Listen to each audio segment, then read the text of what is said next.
Hello friends, welcome to my channel Varsha academy. हमने पिछले video में कक्षा 7 की हिंदी की वसंत पाठ्य पुस्तक का पाठ 2 दादी माँ पढ़ा था। इस पाठ के अंतर्गत लेखक ने अपनी दादी माँ का चित्रण प्रस्तुत किया है, जो हमें हमारी दादी माँ के अनुरूप लग रहा है, क्योंकि लेखक की दादी माँ का जो स्वभाव था या जो उनके दूसरों के प्रति प्रेम था वह कुछ हद तक हमारी दादी माँ सा लग रहा था। लेखक ने इस लेसन में दादी माँ से जुड़ी एक घटना का भी जिक्र किया था, जो हमारा वीडियो बहुत लंबा होने के कारण उसे उस पार्ट में पूरा नहीं कर पाए थे। उसे हम अपने अगले पार्ट और पाठ के इस अंतिम चरण में पूरा करेंगे। तो आइए हम शुरू करते हैं हमारा पार्ट 2 दादी माँ।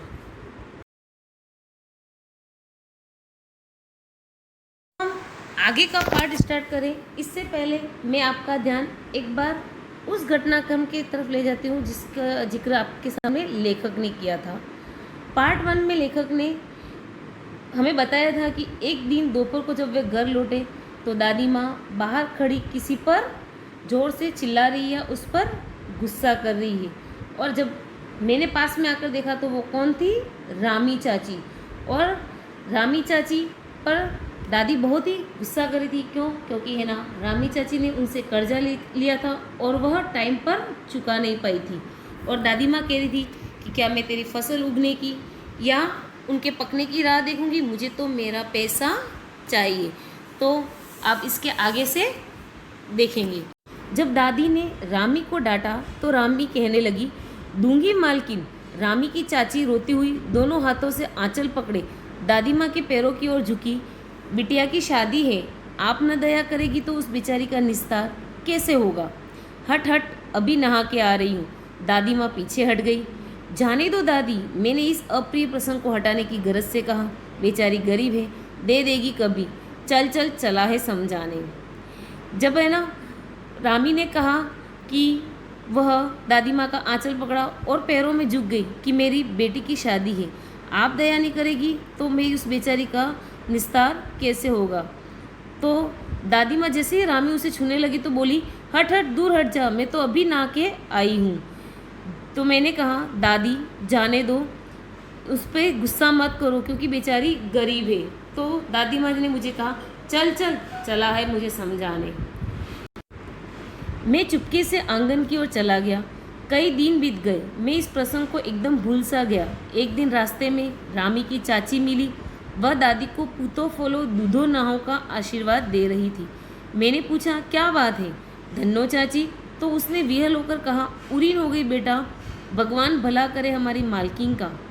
कल ही आई थी, पीछे का सभी रुपया छोड़ दिया, ऊपर से 10 रुपये का नोट देकर बोली, देखना धन्नो, जैसी तेरी बेटी वैसी मेरी, 10-5 के लिए हंसाई न हो, देवता है बेटा देवता।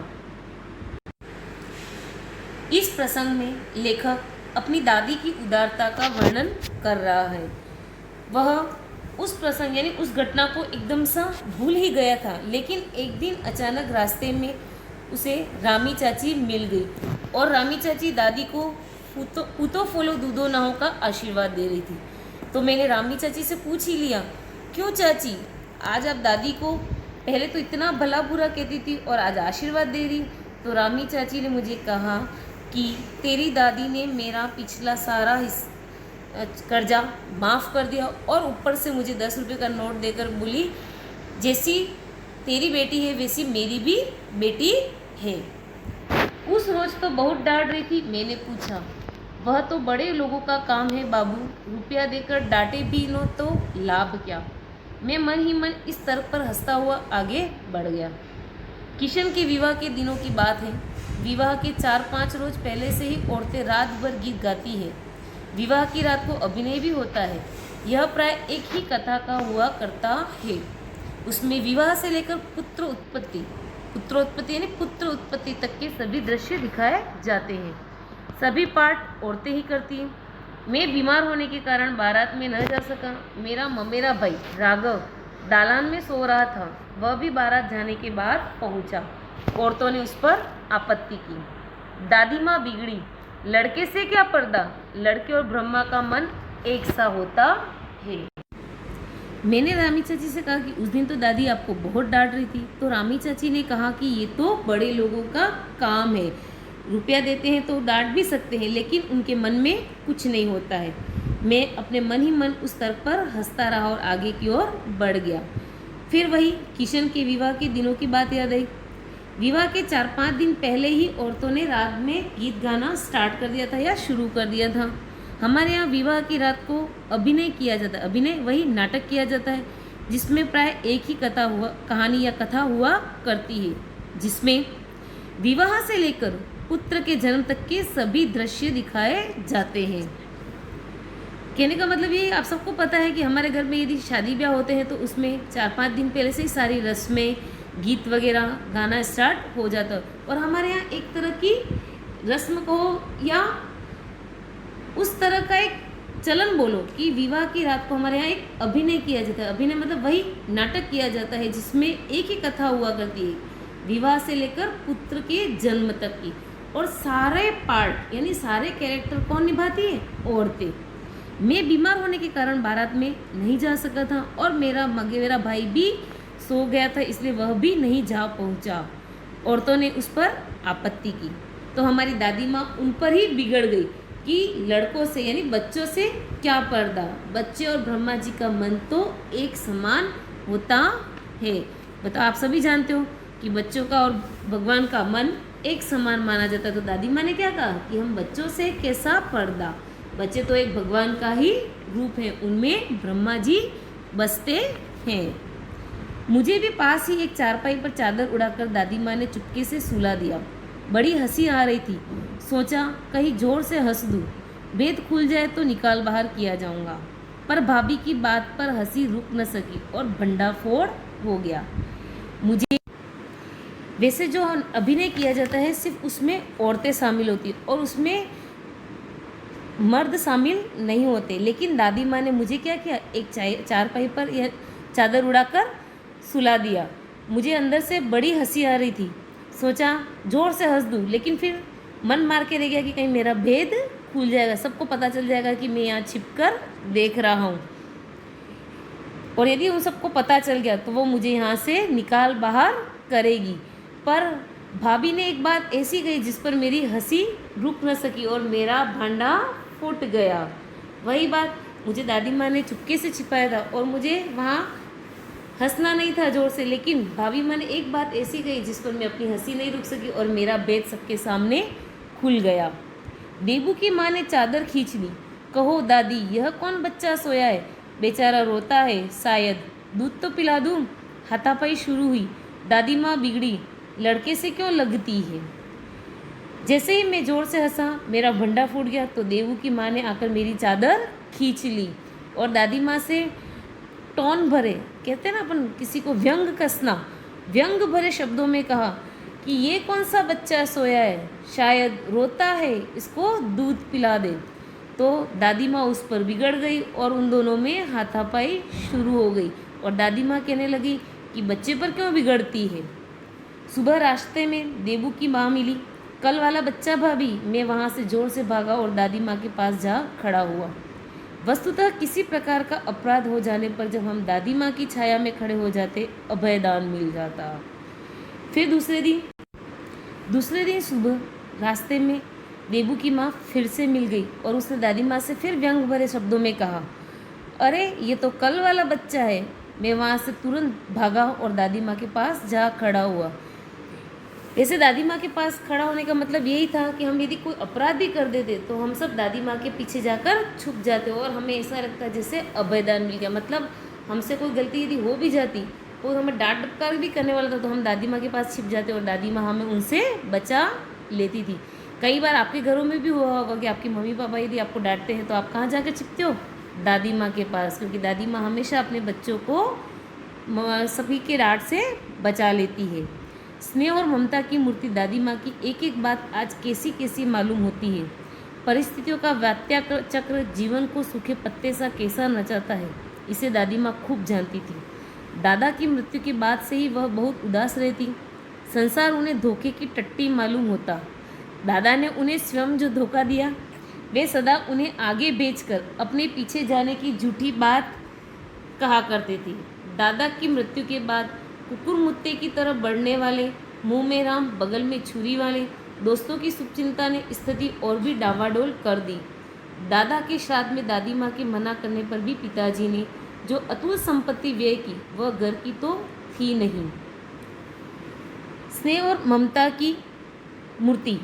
दादी माँ की एक एक बात आज कैसी कैसी मालूम होती है। लेखक याद कर रहा है कि मेरी दादी माँ क्या थी, प्रेम और ममता की मूर्ति थी, और आज उनकी सारी बातें एक एक करके लेखक के आंखों के सामने आ रही है। परिस्थितियों का वात्याक्रम जीवन को सूखे पत्ते सा कैसा नचाता है, इसे दादी माँ खूब जानती थी। वात्याक्रम यानी बवंडर या आंधी। जीवन को सूखे पत्ते सा यानी हमारा जीवन परिस्थितियों के अधीन होता है, यानी जैसी परिस्थितियाँ हमारे जीवन में आती है, हमारा व्यवहार वैसा ही हो जाता है। इसे दादी माँ खूब जानती थी। दादा की मृत्यु के बाद से वह क्या थी, बहुत ही उदास रहने लग गई थी। संसार तो उन्हें धोखे की टट्टी का मतलब क्या होता है, छलावा या छल से भरा हुआ। यानी दादा की मृत्यु के बाद उन्हें पूरा संसार क्या लगता था, छलावा या छल से भरा हुआ लगता था। दादा ने भी स्वयं उन्हें धोखा दिया था। वे हमेशा कहते थे कि मेरे से पहले तू जाएगी, लेकिन आज वह उनसे पहले संसार से चले गए। दादा की मृत्यु के बाद तो कुकुर मत्ते की तरह बढ़ने वाले, मुंह में राम बगल में छुरी वाले। मुंह में राम बगल में छुरी एक तरह से क्या है, मुहावरा। उस मुहावरे का अर्थ है कि ऐसे व्यक्ति जो आपके सामने तो मीठी बातें करते और उसके पीठ पीछे बुराइयाँ। यानी दादा की मृत्यु के बाद तो सारे रिश्तेदारों और सभी ने उनसे मुंह मोड़ लिया था, और इसके बाद तो इनकी स्थिति और ही डावाडोल हो गई थी। दादा के श्राद्ध में पिताजी ने बहुत सारा खर्च किया, और वो भी दूसरों से कर्जा लेके, जबकि दादी माँ ने उन्हें बिल्कुल मना किया था कि हमें ज़्यादा खर्चा नहीं करना है, लेकिन पिताजी नहीं माने और उन्होंने बहुत सारा खर्चा किया, वो भी दूसरों से कर्जा लेकर। दादी माँ अक्सर उदास। माघ के दिन थे, कड़ाके का जाड़ा पड़ रहा था, पछुआ का सन्नाटा और पाले की शीत हड्डियों में घुसी पड़ती। शाम को मैंने देखा दादी माँ गीली धोती पहने कोने वाले घर में एक संदूक पर दिया जलाए हाथ जोड़कर बैठी है। उनकी स्नेह कातर आंखों में मैंने आंसू कभी नहीं देखे। मैं बहुत देर तक मन मारे उनके पास बैठा रहा। उन्होंने आंखें खोली। दादी माँ, मैंने धीरे से कहा, क्या है रे तू यहाँ क्यों बैठा है? दादी माँ, एक बात पूछूं, बताओगी ना? मैंने उनकी स्नेहपूर्ण आंखों की ओर देखा। लेखक बता रहे हैं कि दादाजी की मृत्यु के बाद दादी हमेशा उदास रहती थी। माघ के दिन थे। माघ के दिन मतलब जनवरी का महीना। उस समय कड़ाके की ठंड पड़ रही थी और ऐसा लग रहा था जैसे सर्दियाँ या ठंड पूरी हड्डियों में घुसी जा रही है। शाम का समय था और मैंने देखा कि दादी माँ गीली धोती पहने हुए घर के एक कोने में संदूक के आगे दिया जलाकर हाथ जोड़े बैठी थी। मैंने उनकी प्रेम और दुख भरी आंखों में आंसू कभी भी नहीं देखे थे। मैं बहुत देर तक उनके पास बैठा रहा। उन्होंने आंखें खोली तो मैंने दादी माँ से धीरे से कहा, दादी माँ। तो दादी माँ ने कहा, अरे तू यहाँ क्यों बैठा है? तो मैंने दादी माँ से कहा कि मैं आपसे एक बात पूछूं। मैंने स्नेहपूर्ण आंखों से या प्रेम भरी आंखों से उनकी ओर देखा। ये लेखक बता रहे हैं कि उस समय दादी माँ बहुत उदास थी। सर्दियों के दिन थे और बहुत तेज या तड़ाके की ठंड थी, और वो ठंड भी कैसी, जैसे हमारे हड्डियों में घुसी जा रही है। लेकिन दादी माँ गीली धोती पहने हुए और घर के कोने में संदूक के आगे हाथ जोड़कर बैठी हुई थी। तो मुझसे रहा नहीं गया और मैंने दादी माँ से पूछ लिया। दादी माँ ने कहा, क्या है, पूछ। तुम रोती थी? दादी माँ मुस्कुराई। पागल, तूने अभी खाना भी नहीं खाया ना? चल चल धोती तो बदल लो। दादी माँ, मैंने कहा। जब मैंने दादी माँ से कहा ना कि मैं कुछ पूछूं, तो दादी माँ ने कहा, पूछ। तो मैंने पूछा, तुम रोती थी? लेखक ने क्या कहा, आप रो रही थी? दादी माँ मुस्कुराई और मेरी बात को टालते हुए बोली, अरे पागल, तूने अभी तक खाना नहीं खाया? चल मैं तुझे खाना खिलाती हूँ। तो मैंने दादी माँ से कहा कि दादी माँ, आप पहले अपनी धोती तो बदलो। मैंने ऐसा इसलिए कहा क्योंकि दादी माँ की धोती गीली थी। मुझे सर्दी गर्मी नहीं लगती बेटा, वे मुझे खींचती रसोई में ले गई। दादी माँ ने क्या कहा? मुझे सर्दी या गर्मी नहीं लगती, और वो मुझे खींच कर कहाँ ले गई? रसोई की तरफ, क्योंकि मैंने खाना नहीं खाया था। सुबह मैंने देखा चारपाई पर बैठे पिताजी और किशन भैया मन मारे कुछ सोच रहे हैं। दूसरा चारा ही क्या है? बाबू बोले, रुपया कोई देता नहीं, कितने के तो अभी पिछले भी बाकी है। वे रोने रोने से हो गए। खाना खाकर मैं सो गया। जब सुबह में उठा तो मैंने अपने पिताजी और भैया को चारपाई पर बैठे देखा और देखा कि वह बहुत ही गहरी चिंतन में या चिंता से डूबे हुए हैं। वे आपस में बात कर रहे थे कि हमारे पास इसके अलावा कोई चारा नहीं है, क्योंकि उन्होंने पहले से ही कर्जा ले रखा था, तो उनके पास कर्जा चुकाने का कोई रास्ता नज़र नहीं आ रहा था। और वो दोनों आपस में भी बातें कर रहे थे कि अब हम और किससे रुपया मांगे, क्योंकि हमारे तो पहले के भी बाकी हैं। यानी हमने जो पहले पिताजी की श्राद्ध के टाइम में जो कर्जा लिया था वह भी चुकाना बाकी था। वे एकदम दोनों रोने रोने से हो गए थे, यानी गहरी चिंता से डूबे हुए थे कि हम ये कैसे कर्जा चुकाएंगे। तो रोता क्यों है रे? दादी माँ ने उनका माथा सहलाते हुए कहा, मैं तो अभी हूँ ही। उन्होंने संदूक खोलकर एक चमकती सी चीज़ निकाली। तेरे दादा ने यह कंगन मुझे इसी दिन के लिए पहनाया था। उनका गला भर आया। मैंने इसे पहना ही नहीं, इसे सहज कर रखती आई हूँ।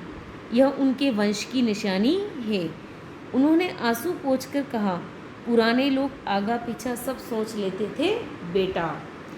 जब मेरे पिताजी और भैया दोनों रोने से जो हो गए थे तो दादी माँ आकर बोली, अरे बेटा रोता क्यों है? यानी उन्होंने किससे कहा? मेरे पिताजी से, कि रोता क्यों है? दादी माँ ने उनके माथे को सहलाया और कहा कि मैं अभी जिंदा हूँ। और उसी समय दादी माँ ने संदूक खोला और उसमें से एक चमकती चीज़ निकाली और अपने बेटे यानी मेरे पिताजी से कहा कि यह कंगन मुझे तेरे दादाजी ने पहनाया था, और उनका गला भर आया। और दादी माँ ने ये भी कहा कि मैंने इसे कभी नहीं पहना है और इसे संभाल कर रखा है। ये तेरे दादाजी के वंश की निशानी है। उन्होंने आंसू पोंछकर कहा कि पुराने लोग आगा पीछा सब सोच लेते थे बेटा। यानी दादी माँ का कहना था कि पुराने लोग जो गहने वगैरह संभाल कर रखते थे या खरीद कर रखते थे, तो वो कुछ सोच समझ कर की कि यह हमारे वक्त पड़ने पर काम आएंगे। तो आज मैं ये कंगन तुम्हें दे रही हूँ ताकि तुम अपना कर्जा उतार सको। तो वह यही बता रही है कि हमारे वंशज जो होते हैं वो ये सब चीज़ें इसीलिए इकट्ठा करके रखते हैं कि ज़रूरत पड़ने पर ये हमारे ही काम आ सके। सचमुच मुझे दादी माँ शाप भ्रष्ट देवी सी लग रही थी। लेखक क्या कह रहे? उस समय मुझे दादी माँ एक देवी सी लग रही थी। मुझे ही क्या, मेरे पिताजी और मेरे भाइयों को भी वह एक देवी समान लग रही थी। धुंधली छाया विलीन हो गई। मैंने देखा दिन काफ़ी चढ़ आया है। पास के लंबे खजूर के पेड़ से उड़कर एक कौवा अपनी घिनौनी काली पांखें फैलाकर मेरी खिड़की पर बैठ गया। हाथ में अब भी किशन भैया का पत्र कांप रहा है। काली चींटियों सी कतारें धूमिल हो रही है। आंखों पर विश्वास नहीं होता। मन बार बार अपने से ही पूछ बैठता है, क्या सचमुच दादी माँ नहीं रही? इस पैराग्राफ में हमारा सबसे स्टार्टिंग में जो प्रसंग था वही आ गया कि लेखक की आंखों के सामने धुंधली छाया आ रही थी। वो किसकी थी? दादी माँ की। और इस पूरे पाठ में लेखक ने अपने दादी माँ की सारी बातें बताई। इसके बाद धीरे धीरे लेखक की आंखों से वो धुंधली छाया हटने लगी और उसने देखा कि दिन काफ़ी चढ़ गया है। पास में उसने खजूर के पेड़ पर एक कौवे को अपनी घिनौनी काली पांखें फैलाकर खिड़की पर बैठा हुआ देखा और उसे याद आया कि उसके हाथ में किशन भैया का पत्र था, जिसे लेकर उसके हाथ कांपने लग गए। क्योंकि उस पत्र में दादी माँ नहीं रही यह सूचना आई थी, जो उसे उस बात पर विश्वास ही नहीं हो रहा था। लेखक इस बात को मानने के लिए तैयार नहीं था कि हमारी दादी अब हमारे बीच में नहीं रही। उसका मन बार बार अपने से ही पूछ रहा था कि क्या सचमुच दादी माँ नहीं रही। उसकी काली चींटियों सी कतारें उसकी आंखों के सामने धूमिल हो रही थी। उसका मन, उसकी आंखें इस बात को मानने को ही तैयार नहीं थी कि अब दादी हमारे बीच में नहीं रही। इस पूरे पाठ में जो दादी पोते का चित्रण लेखक ने हमारे सामने प्रस्तुत किया है, वो सच में दिल को छू लेने वाला था। आशा करती हूँ आपका भी अपनी दादी के साथ ऐसा ही दिल छू लेने वाला तथा एक प्यार भरा रिश्ता हो। धन्यवाद।